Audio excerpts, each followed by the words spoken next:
CBSE class 12 maths हमारा chapter है probability और हम टॉपिक पढ़ रहे हैं Bayes theorem and total theorem of probability. उसमें हमारा अगला क्वेश्चन है question number 46। A bag x contains 4 white balls and 2 black balls while another bag Y contains 3 white balls and 3 black balls.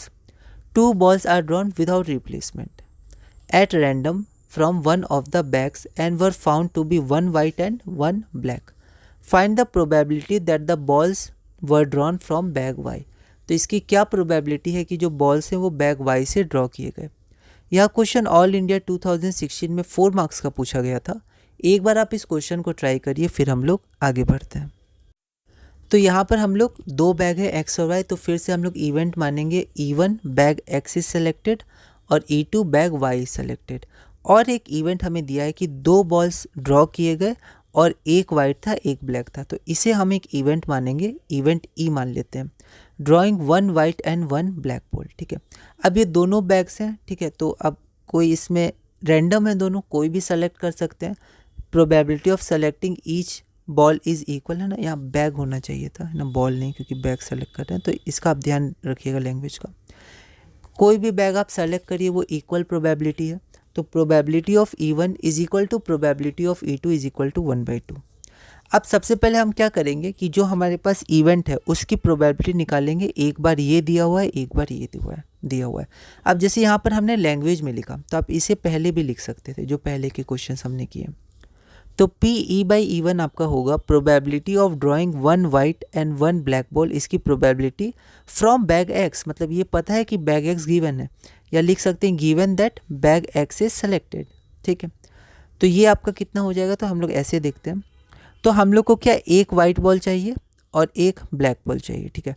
तो बैग 1 में कितनी ब्लैक बॉल्स हैं, तो 2 black ball हैं और 4 वाइट बॉल है, तो एक वाइट बॉल निकाल लीजिए और एक ब्लैक बॉल निकाल लीजिए, ठीक है।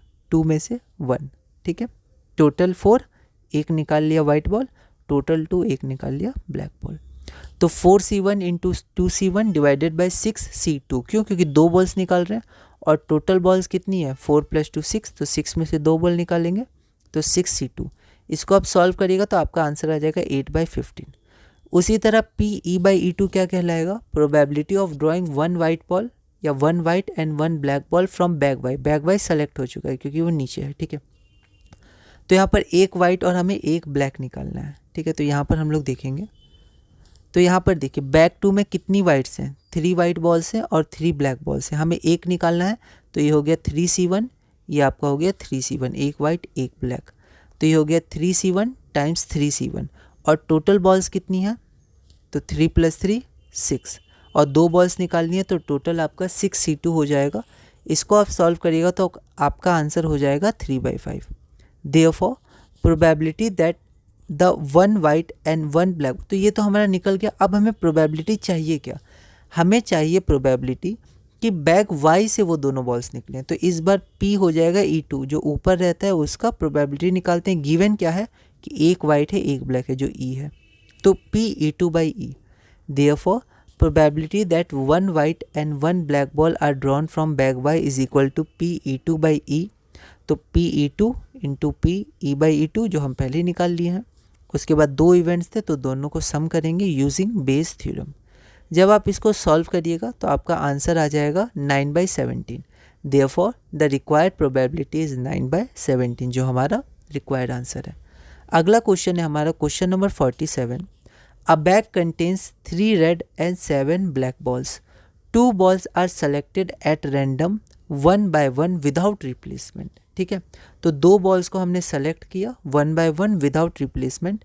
If the second ball happens to be red, अगर जो सेकेंड बॉल है वो हमारा रेड है, what is the probability that the first selected ball is also red. तो इसकी क्या संभावना है कि जो पहला बॉल सेलेक्ट हुआ था वो भी रेड होगा, जब दिया हुआ आपका सेकेंड बॉल रेड है। यह क्वेश्चन दिल्ली 2014 में 4 मार्क्स का पूछा गया था। एक बार आप इस क्वेश्चन को ट्राई करिए, फिर हम लोग आगे बढ़ते हैं। तो सबसे पहले हम इवेंट्स मानेंगे। पहला event that the first ball is red, क्योंकि हमें पता नहीं है फर्स्ट बॉल क्या है, तो 2 ही ऑप्शन हो सकते हैं, या तो रेड होगी या ब्लैक होगी। तो एक इवेंट मान लेते हैं कि जो हमारा फर्स्ट बॉल है वो रेड। अब सोचे कैसे पता लगेगा यही इवेंट से, तो आपको प्रैक्टिस से पता लगेगा और जानने के बाद आप खुद सोचिएगा कि हाँ ऐसा ही ऑप्शन था और ये इवेंट्स हो सकता था इसलिए हुआ। तो ऐसे जब आप ऑब्जर्व करिएगा आंसर से क्वेश्चन को, फिर क्वेश्चन से आंसर को, फिर अप्लाई करिएगा तो धीरे धीरे हो जाएगा, कोई दिक्कत नहीं है। लेट इवन, तो इवन एक इवेंट माना, event that the first ball is red, क्योंकि फर्स्ट बॉल पता नहीं है और हमारे पास दो तरह की बॉल्स हैं। E2 हो गया event that the first ball is black, अगर रेड नहीं है तो ब्लैक हो सकती है। और ए क्या है, ए हमें पता है क्योंकि गिवन है event that the second ball is red, इसको एक इवेंट मान लिया। तो टोटल बॉल्स हमारे पास 3 + 7 10 हो गई, ठीक है। तो पी इवन हो गई probability that the first ball is red, तो 3 रेड बॉल है, टोटल 10 है, तो प्रोबेबिलिटी 3/10। उसी तरह प्रोबेबिलिटी ऑफ E2 हो गया probability that the first ball is black, तो टोटल बॉल्स 10 है और 7 हमारे पास ब्लैक बॉल है, तो PE2 हो गया 7/10, इसको इक्वेशन नंबर 1 मान लिया, ठीक है। अब हम लोग आगे बढ़ते हैं। अब प्रोबेबिलिटी A बाई इवन, ठीक है।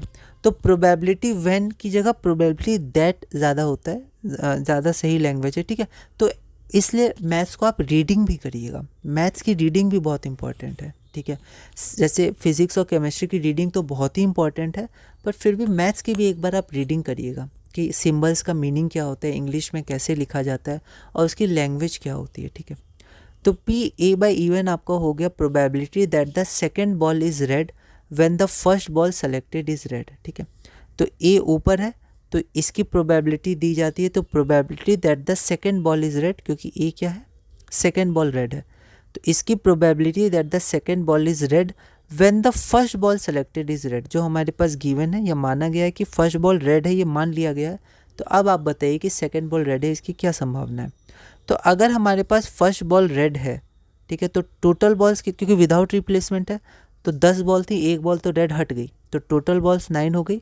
और अब क्योंकि 3 रेड थी, एक रेड हट चुकी है, तो टोटल फेवरेबल आउटकम्स भी 2 ही रेड बची, तो 2/9 है ना।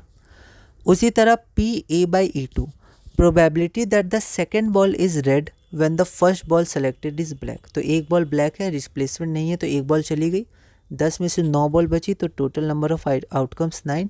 और रेड तो गई नहीं, ब्लैक गई है, तो अभी 3 रेड बची होंगी 9 बॉल्स में से, 3/9, इसको इक्वेशन 3 मान लिया। अब हमें चाहिए क्या, बेस थ्योरम से probability that the second ball is red, ठीक है। तो ये इवन था इवेंट, इसकी प्रोबेबिलिटी निकालनी, और गिवन क्या है जो नीचे लिखा जाएगा, when the first ball selected is also red, तो हमारा जो फर्स्ट बॉल सेलेक्टेड है वो रेड है, तो ये हमारे पास ए हो गया। तो probability of even by A, तो ये हो जाएगा probability of even times probability of A by even, ठीक है। और हमारे पास 2 इवेंट्स है तो दोनों को हमने सम कर दिया। तो फिर जब आप फ्रॉम 1 to 3 इसकी वैल्यूज पुट करिएगा तो आपका आंसर आ जाएगा, इसको सिंपलेस्ट फॉर्म में करने के बाद 2/9। Therefore the required probability is 2/9, जो हमारा रिक्वायर्ड आंसर है, ठीक है। अगले क्वेश्चन की तरफ चलते हैं, है ना। तो ये लैंग्वेज है, इसे आपको ध्यान रखना है। अगला क्वेश्चन है क्वेश्चन नंबर 48, फिर से बैग और बॉल्स वाला क्वेश्चन है। Bag 1 contains 1 white 2 black and 3 red balls, bag 2 contains 2 white 1 black and 1 red balls, bag 3 contains 4 white 3 black and 2 red balls. तो अब यहाँ पर 3 बैग हैं आपके पास, है ना। अब bag is chosen at random and 2 balls are drawn from it with replacement. अब ये इंपॉर्टेंट क्वेश्चन हो गया क्योंकि ज़्यादातर विदाउट रिप्लेसमेंट आता है, तो with replacement they happen to be 1 white and 1 red, तो वो 1 वाइट थे और 1 रेड है। इंपॉर्टेंट क्वेश्चन है, इसको आप भी देखिएगा एक बार। They happen to be 1 white and 1 red, what is the probability that they came from bag 3, तो बैग 3 से आए, इसकी क्या प्रोबेबिलिटी है। यह question CBSE sample question paper 2018 में 4 मार्क्स का पूछा गया था। एक बार आप इस क्वेश्चन को ट्राई करिएगा, अगली वीडियो में हम इसे सॉल्व करेंगे।